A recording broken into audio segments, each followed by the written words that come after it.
ओ बहू, अब कब तक रोती रहेगी? रोने से कुछ नहीं होगा। रो मत, समझी? क्या करूं माँ, रोने के अलावा मेरी जिंदगी में कुछ नहीं है। पूरा जीवन बस रोते ही बीत गया। ऐसे मत बोल, तुम्हारा रोना देख मुझे अच्छा नहीं लगता। तुम तो मेरी बेटी जैसी हो। आपके बेटे के साथ रहकर मेरी जो हालत हो गई है, आप समझ सकती हैं माँ। इतनी तकलीफ झेल रही हूँ मैं आपके बेटे के घर पर। मुझे अब अच्छा नहीं लग रहा माँ। मैं आपके बेटे का घर छोड़कर चली जाना चाहती हूँ। ये क्या कह रही हो? कहाँ जाओगी तुम? ये तुम्हारा घर है, घर छोड़कर जाना ठीक नहीं। लेकिन माँ, अब मैं और सहन नहीं कर सकती।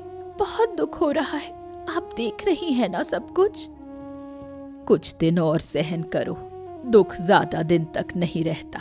दुख के बाद सुख जरूर आता है। और कब सुख आएगा माँ? मेरी जिंदगी खत्म हो गई। ये अत्याचार मैं सहन नहीं कर सकती। आपको क्या बताऊं माँ। इतना टूट मत जाओ, मजबूत बनो। घर छोड़ना अच्छा कदम नहीं है। तुम अकेली लड़की कहाँ जाओगी? तो क्या ऐसे ही चलता रहेगा? क्या मैं कभी खुश नहीं रह पाऊंगी? ऐसा नहीं है। बेटे को घर आने दे, फिर उसके साथ बात करके मैं कोई रास्ता निकालूंगी।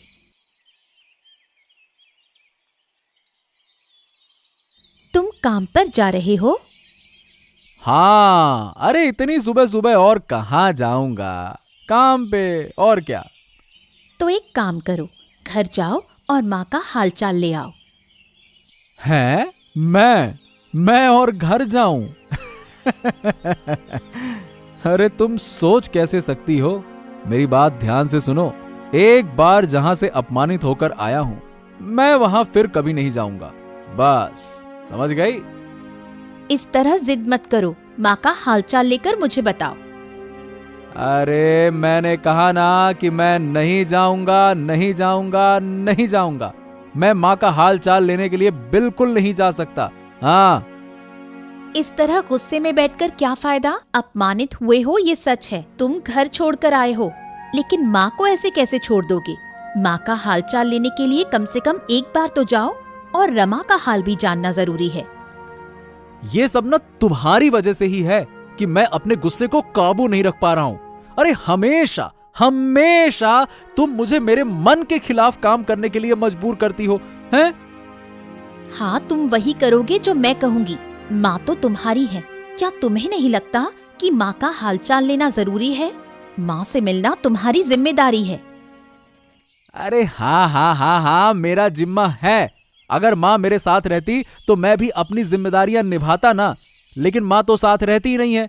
इसीलिए मैं माँ का हाल चाल लेने के लिए घर नहीं जा सकता। मतलब नहीं नहीं नहीं जा सकता।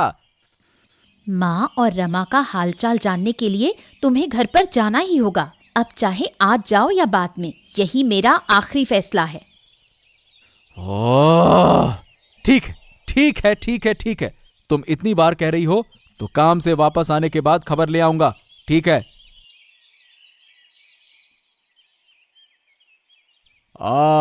बाबू, क्या हाल है नगेन? अचानक मेरे घर आ गए। चेहरा इतना मुरझाया हुआ क्यों है? बाबू, मैं क्या बताऊं बाबू, मुझे एक काम चाहिए। अगर आप कृपा करके मुझे कोई काम दे दें तो बड़ा अच्छा होगा। अच्छा, तो तुम्हें काम चाहिए तो तुम मेरे पास आए हो। सुनो, तुम एक काम कर सकते हो। बूढ़ी के 4 बेटों को देखो, वो शहर में काम करने के लिए गए हैं। तुम भी शहर जाकर काम करो। हाँ, बस। मैं सही बताऊं तो मैं भी यही कर रहा हूं बाबू। काम के मामले में शहर या गांव में कोई फर्क नहीं होता, इसीलिए मैं शहर ना जाकर गांव में ही काम करना चाहता हूं। वाह वाह वाह वाह, काम के मामले में गांव और शहर में कोई फर्क ही नहीं होता है। वाह, बातें करने में तुम बहुत माहिर हो। लगता है ये बुद्धि अगर सही जगह लगाओ तो तुम जिंदगी में आगे बढ़ सकते हो, लेकिन तुम इसे बेकार घूम घूम कर बर्बाद कर रहे हो गांव में, है? मैं घूम नहीं रहा बाबू, इसीलिए तो मैं सीधा आपके पास काम मांगने के लिए आया हूँ। कृपया करके मुझे मुझे कुछ काम दे दीजिए, मैं अपनी बुद्धि उसी में लगाऊंगा। अरे तुम तो बड़े ही जिद्दी हो।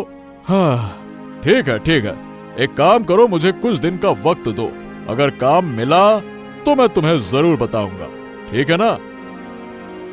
नहीं बाबू, नहीं नहीं नहीं, काम मिलने पर मुझे बताना ये कोई बात नहीं हो सकती। आप मुझे काम दिलवाइए, मुझे उस काम की जरूरत है।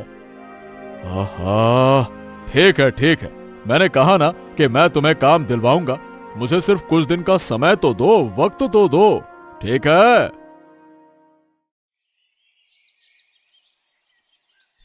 सारा दिन कोई काम धाम नहीं, बस बैठे बैठे सिर्फ खाना और खाना। सिर्फ खाना ही नहीं, शैतानी और चालाकी भी कुछ कम नहीं। कुछ समझ नहीं आता, बूढ़ी हो गई है, कितनी हवा में उड़ने लगी है। इसका कुछ ना कुछ तो हल करना ही होगा, इस बूढ़ी को तो सुधारना ही होगा।